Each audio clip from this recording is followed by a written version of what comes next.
Қайырлы кеш, қалайсыздар? Құрметті оқушылар, құрметті әріптестер, ата-аналар, қалдарыңыз қалай?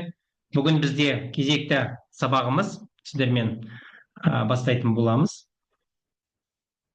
Так, менің дауысым естіліп, экраным көрініп тұрса, міндетті түрде плюс қоя салыңыздар. Так, сіздерге жаңа жылдық бір сұрақ. Жаңа жылға қанша күн қалды? Және келе жатқан 2025 бізде қандай жануарға тиісті? Білетіндер болса жазып жіберіңіздер. Қазір балалар қосылып алсын. Бірден бастап кетеміз. Қандай жыл бізде келе жатқан?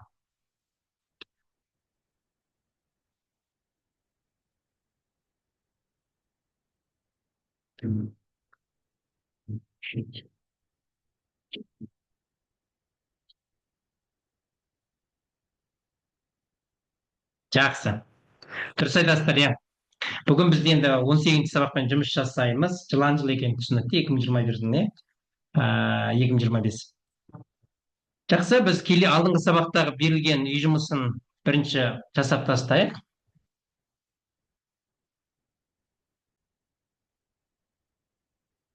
Жақсы, үй жұмысына қалдықпен бөлуге байланысты үш тапсырма берілген. Бірден маған жауабын жіберіп жіберіңіздер. Қандай жауап сіздерде? Қалай шығардыңыздар соның барлығын? Төмендегі өрнекте бөлгіш ең кіші болғанда нешеге тең болады дейді. Так, қандай жауап жібердіңіздер? Так, шығарғандар міндетті түрде маған жазып жіберіңіздер. Қандай жауап болуы мүмкін?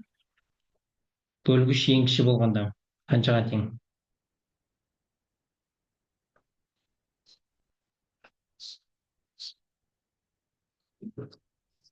Дұрыс, мына жерде бөлгіш ең кіші болғанда қанша болады бізде?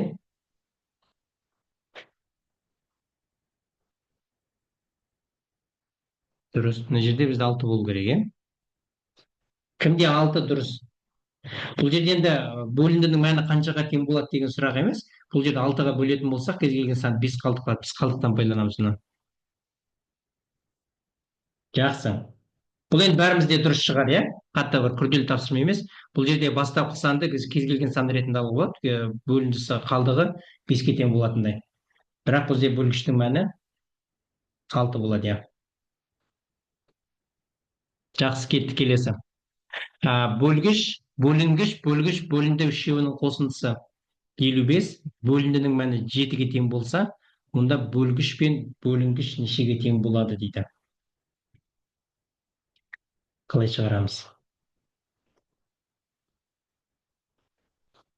Так, сұрақ түсіндіңіздер ғой, иә? Бізде, мысалы, А бөлінген Б тең болады, С болады десек, бөлгіш, бөлінгіш, бөлінді үшеуінің қосындысы 55 дейді. Яғни А қосылған Б қосылған С-ның мәні бізде нешеге тең? 55-ке тең.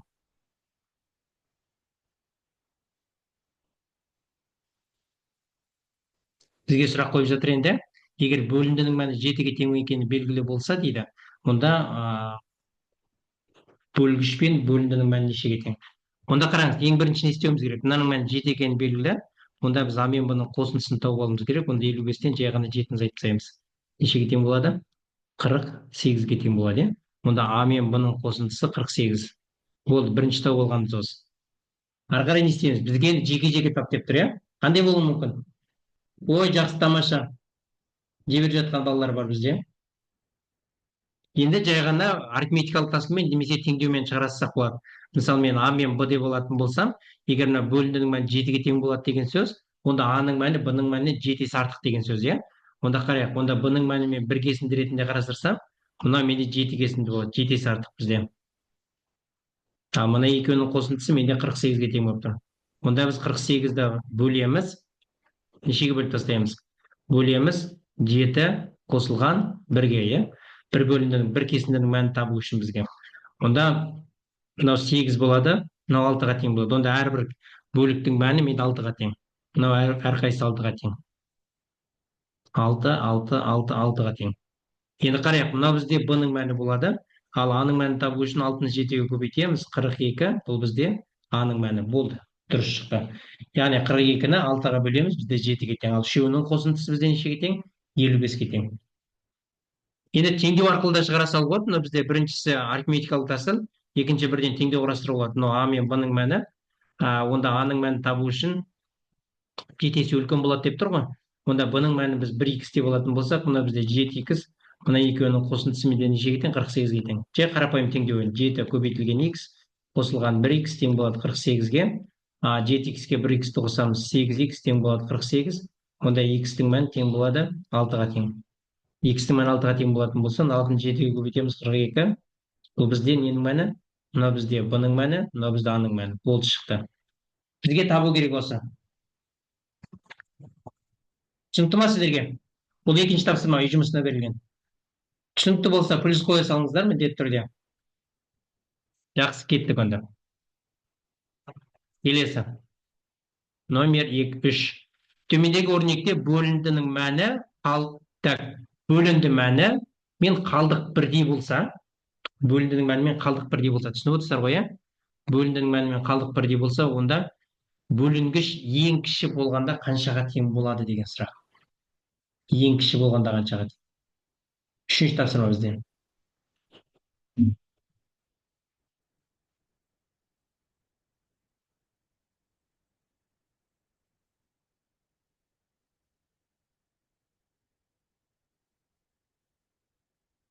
Төмендегі өрнекте бөліндінің мәні мен қалдық бірдей болса.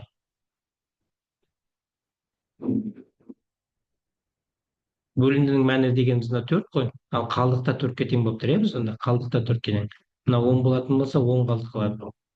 Енді бізде ең кіші болу үшін нешеге тең болады онда бізде бөліндінің мәні?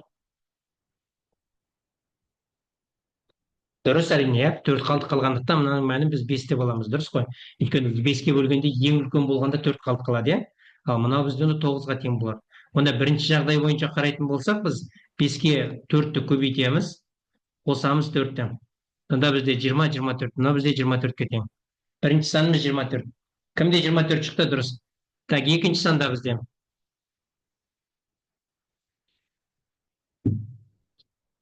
Так, мынау 9-ға тең болмайды. Мынау қаншаға тең болады? Мына жерде қателік кетті, иә? 9 емес, қанша болады? Егер бізде 10 қалдық қалатын болса, мына жерде 11-ге тең болады ғой. Онда біз не істейміз? 11-ді 10-ға көбейтеміз, қосамыз 10-ды. Сонда бізде 120-ға тең. Бастапқы берілген санымыз бізде 120, ең кіші болғанда. Кімде осылай шықты? Дұрыс, әрине. Бұл жерде есептің шартын көрдіңіздер ғой. Ең бастысы бізде бөліндінің мәні мен қалдықтың мәні бірдей болады деп тұр. Сол себепті. Так, кеттік онда. Келесі. Жақсы, құрметті оқушылар, бүгін біз сіздерге уәде етілген сіріңке таяқшасымен байланысты біраз тапсырмалармен жұмыс жасаймыз. Мүмкіндігінше дәптерге жазып сызып отырамыз.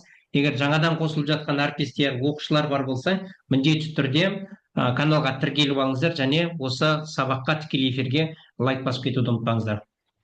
Жақсы, бірінші тапсырмадан бастайық. Енді мен мүмкіндігінше 1 минуттай уақыт беріп отырамын әр есепке, өйткені бұл қатты бір күрделі тапсырмалар емес. Сондықтан 1 минут уақыт жеткілікті. Так, бізге айтады, теңдік орындалатындай етіп, бір сіріңке талын таяқшасын жылжытыңыз дейді. Ауыстыру керек. Яғни 14 қосылған 7 тең болады 1-ге тең дейді. Енді біз бір таяқшаны жылжыту арқылы теңдік орындалатындай жасауымыз керек.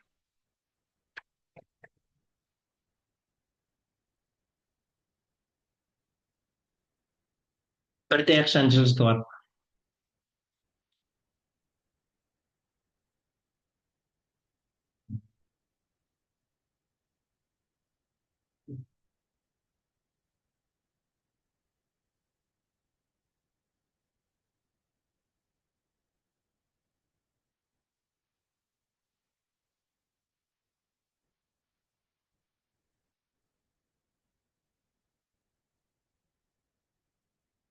Жақсы. Кеттік. Көрейік. Бұл жерде екі түрлі тәсіл бар екенін жазып жатырмыз, тамаша. Бірінші тәсіл қалай болады? Бірінші бізде тура жаңағы ең бірінші комментарий жазған баланың тәсілі бойынша қарайтын болсақ, мен мына жердегі бізде шарт бойынша қалай жасасақ болады? Азайтуды, қосуды азайтуға айландырып жіберуге болады, иә? Мына таяқшаны қойып, мына жерге қоямыз. Сонда бізде 14 азайтылған 7 тең болады 7-ге тең. Бұл бірінші тәсілі. Енді екінші тәсіл қандай? Екінші тәсілде бізде жіберіп жатыр балалар. Ең оңай тәсіл. Қалай істеуге болады? Так, жаңа бірнеше бала жіберген. Қазір көрейік. Дұрыс айтасыздар, иә. Мына таяқшаны алып тастап мына жерге қойсақ болады. Сонда бізде 4 қосылған 7 тең болады 11-ге тең деген шығады. Сонда екі түрлі тәсіл жеткілікті.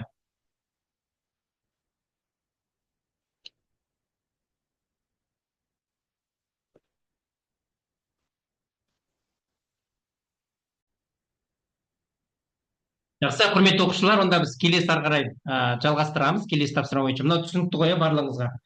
Егер түсінікті болса, плюс қоя салыңыздар өздеріңізге. Екі түрлі тәсіл бар, иә. Кеттік. Bir ғана таяқшаны жылжыту керек бұл жерден. Так, екінші тапсырма.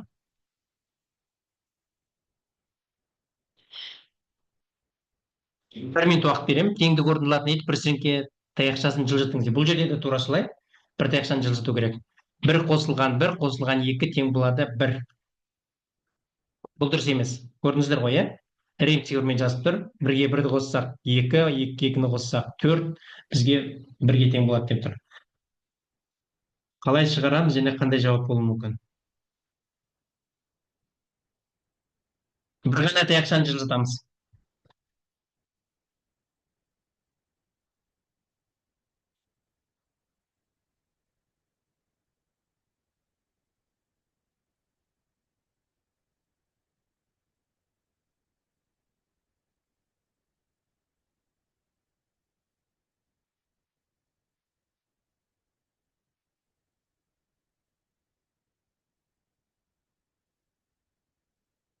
Жақсы.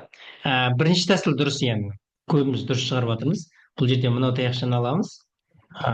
Керісінше, иә. Мынау азайтуды алып тастаймыз. Мына жағына қойсақ болады дейді. Сонда бізде 2 қосылған 1 азайтылған 2 қалады, иә. Тең болады 1-ге тең. Дұрыс, бірінші тәсіл. Так, екінші тәсіл қандай?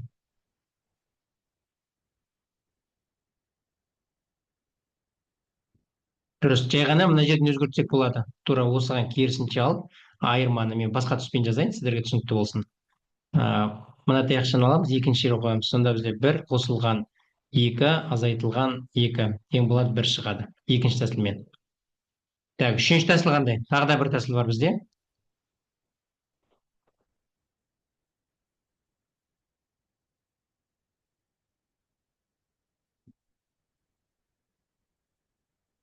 Өте жақсы, дұрыс, дұрыс. Мына жерде азайтуды алып тастасақ болады, иә? Сонда азайтуды алып мына жаққа қоятын болсам, менде 1 азайтылған 1 0 болады. Оған 2-ні қосатын болсақ, тең болады 2. Вот, осы үш түрлі тәсіл бар. Жеткілікті. Яғни біз бұл жерде ең бастысы бір таяқшаның орнын ауыстыру арқылы теңдікті орнату керекпіз. Жаңадан. Так, түсінікті болса плюс қоя салыңыздар. Жақсы, кеттік. Үшінші тапсырма. Так, төмендегі дұрыс емес теңдік берілген. Яғни 94 қосылған 62 тең болады 146 деген. Осыған бір тал сіріңке таяқшасын қосу арқылы, немесе бір сіріңке таяқшасын алып тастау арқылы теңдікті орындаңыз дейді. Екі түрлі жағдай, иә. Бізде бір таяқшаны алып тастау керек, немесе бір таяқшаны қосып берсеңіз болады. Так, 2 минут уақыт берейік, ойланып көріңіздер. Қалай жасаймыз, қалай шығарамыз. Бір таяқшаны қосуға болады, немесе деп тұр, немесе бір таяқшаны алып тастауға болады. Сонда сізде екі түрлі жағдай болуы мүмкін бұл жерде.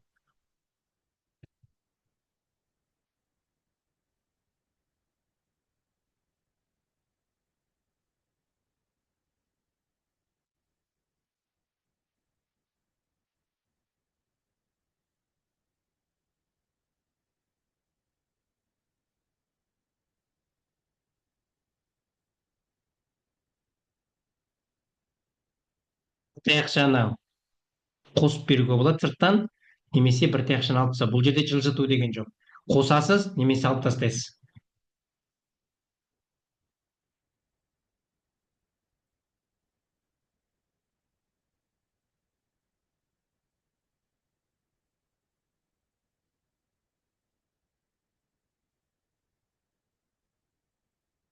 Так, мына жерге жазып қояйын.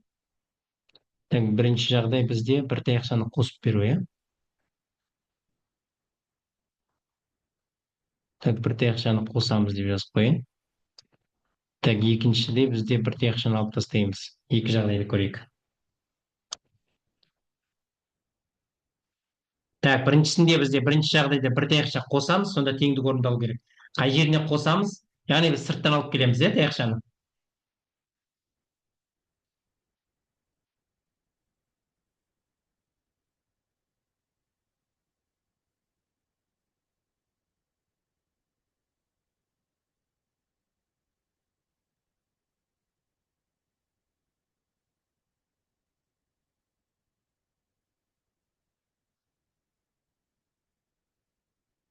Жақсы. Қараңыздар, бір таяқшаны қосып береміз, қалай болады? Өте жақсы. А, бізде мына жерге 94-те бізде мына жерге бір таяқшаны қосып беретін болсақ, біз 84 болады еді. Сонда бізде 84 қосылған 62 тең болады 146 болады. Дұрыс, бір таяқшаны қосып беру деген осы. Так, бір таяқшаны алып тастау қалай болады енді бізде? Өте жақсы, дұрыс айтасыздар. Бір таяқшаны алып тастау деген, мен жай ғана басқа түспен көрсетейін сіздерге мына жерде. 62-дегі бір таяқшаны алып тастаймыз, сонда бізде 52 қалады, солай ғой? Сонда бізде 94 қосылған 52 тең болады 146 деген жауап не? Жауап бізде осы. 94 қосылған 52, сонда 146 шығады. Сонда біз не істедік? 62-дегі бір таяқшаны алып тастадық та 52 жасадық қой. Бәріңізге түсінікті ғой? Тамаша, кеттік. Келесі. Номер 4. Теңдік орындалатындай етіп, екі цеңге таяқшасын жылжытыңыз дейді бұл жерде. Так, 41 азайтылған 1112 қосылған 11 тең болады 42-ке. Бір таяқшаны жылжыту арқылы теңдік орындау керек. Енді бұл жерде қай таяқшаны жылжыту керек екені түсінікті сияқты. Қатты бір күрделі емес, бірақ енді 2 минут уақыт берейін сәл ойлануға. Бұл жерде бәрібір қосу азайту. Ешқандай сырттан басқа амал тұрған жоқ.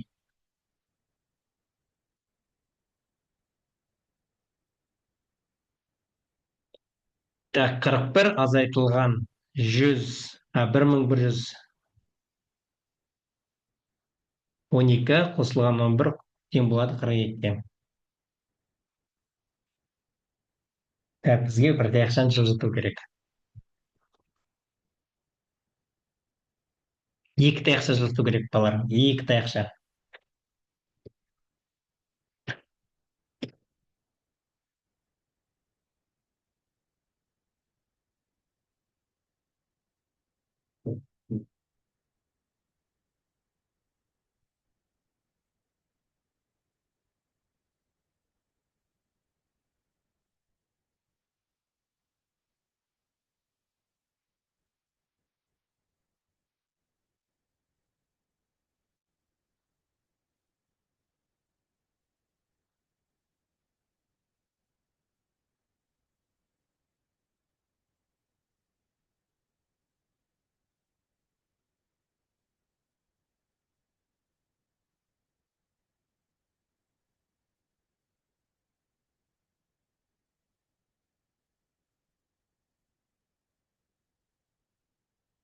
Жақсы, көрейік. Бұл жерде қалай шығаруға болады? Қараңыздар, иә, бізге екі сіріңке таяқшасын жылжытыңыз деп тұр, иә. Қалай жылжытамыз, қарап көрейік. Біріншісі бізде 41-дің өзі қалады. Бізге ең бастысы не жасау керек? Так, бірінші таяқша, онда біз 42 шығу үшін біріншіден 41-ге біз қосып беруіміз керек, иә, берілген өрнекті. Так, онда қалай жасайық? Ең бірінші, мына таяқшаны алып тастайық, 112 жасайық. Ол бізде қосуға айналдырайық мына жерде. Так, сонда бізде 41 қосылған 112. Так, мынаның біреуін алып тастайық. Біз уже екінші таяқшаның орнына ауыстырдық, иә, азайтылған. Мына жерге қойып берсек болады екен, 111 болады. Сонда бізде 41-ге 112-ні қосамыз, 111-ді азайтамыз, тең болады 42 қалады бәрібір. Жауап бізде 42 шығып тұр. Түсіндіңіздер ғой, иә? 112-ден 111-ді азайтатын болсақ 1, 41-ге 1-ді қосамыз, 41-ге 1-ді қосамыз, 42-ке тең. Осы бір тәсіл, иә. Дұрыс. Жақсы, кеттік. Келесі тапсырма. Так, төменде 9 сіріңке талымен жасалған сызба берілген. сіріңке таяқшасы 9, иә. Міне сіріңке таяқшасы деп отырған мынау міне. Бізде біреу, екеу, үшеу, төртеу, бесеу, алтау, жетеу, сегіз, тоғыз. 9 сіріңке таяқшасы. Енді үш сіріңке таяқшасын жылжыту арқылы үш үшбұрышты бес үшбұрышқа айландыру керек. Қазір бізде үш үшбұрыш тұр, иә. Бізге неге айландыру керек? Бес үшбұрышқа айландыру керек. Бірақ үш сіріңке таяқшасын жылжыту арқылы. Қалай жасаймыз?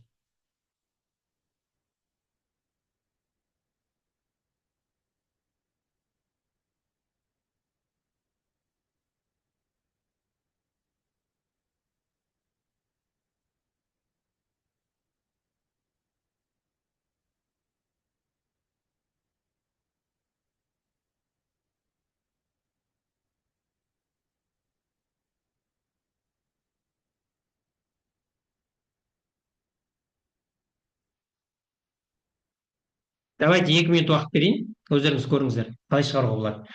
Сұрақ түсіндіңіздер ғой, иә? Қазір менде үш бұрыш бар. Яғни сол 9 сіріңке таяқшасы. Енді бізге үш таяқшаны жылжыту арқылы маған 5 үшбұрышқа айландыру керек. Қалай айландырамыз, қалай оңай шығаруға болады?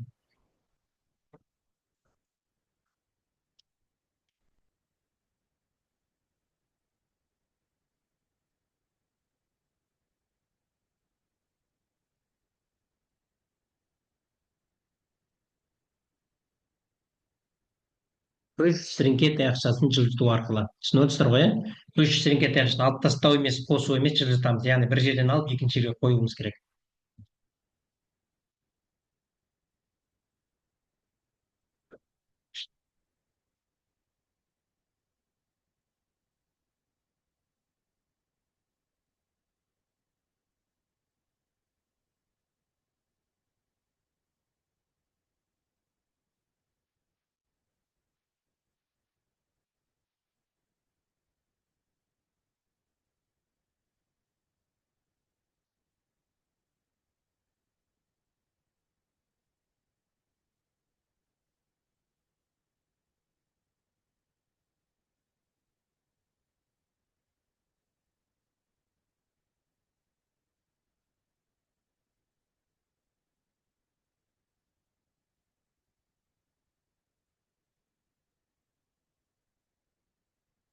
Жақсы, жақсы. Қараңыздар, иә. Бұны енді әрине комментарий бөліміне жіберу қиын. Сондықтан қазір енді дәптерлеріңізге шығарғандарыңыз бойынша біз салыстырып көрейік. Так, бізде есептің шарты бойынша үш таяқшаны жылжыту керек. Өте оңай. Қазір қараңыздар. Мен сәл басқаша түспен көрсетейін. Қараңыздар, иә. Ә, біз қалай жасаймыз? Біз ең бірінші мынау үш таяқшаны алып тастаймын. Көрдіңіздер ма? Тура соны мында қоямын біріншісін, екіншісін мында қоямын, үшіншісін мында қоямын. Сонда бізде біреу, екеу, үшеу, төртеу және бесеу. Бес үшбұрыш пайда болды менде. Бірдей деген шарт жоқ бізде, иә. Бес үшбұрыш болса болған, яғни үш таяқшаны алып тастаймыз, бес үшбұрыш шығару керекпіз. Түсінікті ғой? Жақсы, кеттік онда келесі. Түсінікті болса.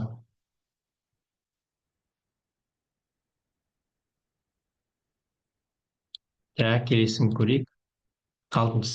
Өздеріңіз көріңіздер. Так, төменде 12 сіріңке таяқшасымен жасалған сызба көрсетілген. Үш сіріңке таяқшасын алып тастау арқылы бірдей болған үш үшбұрышқа өзгертіңіз дейді. Так, бізге 12 сіріңке таяқшасын мен жасалған сызба берілген дейді. Бізге енді үш сіріңке таяқшасын алып тастаймыз. Не қалу керек? Үш үшбұрыш қалу керек. Бірдей деп тұр, иә, қараңыздар, бірдей үш үшбұрыш қалу керек. Так, сіздерге мен 2 минут уақыт берейін, жеткілікті.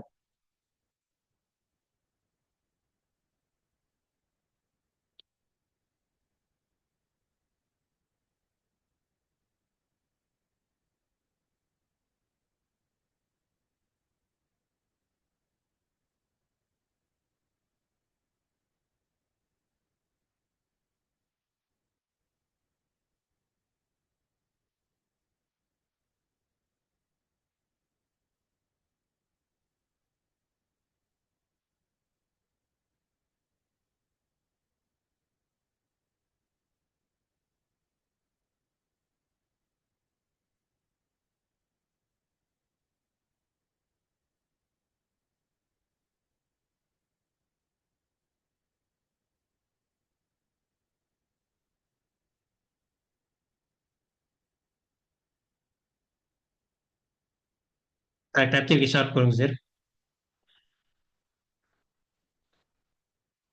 Кілт таяқшаны алып тастаймыз. Оқушылар, үш таяқшаны алып тастаймыз, иә? Оқып кеттіңіздер.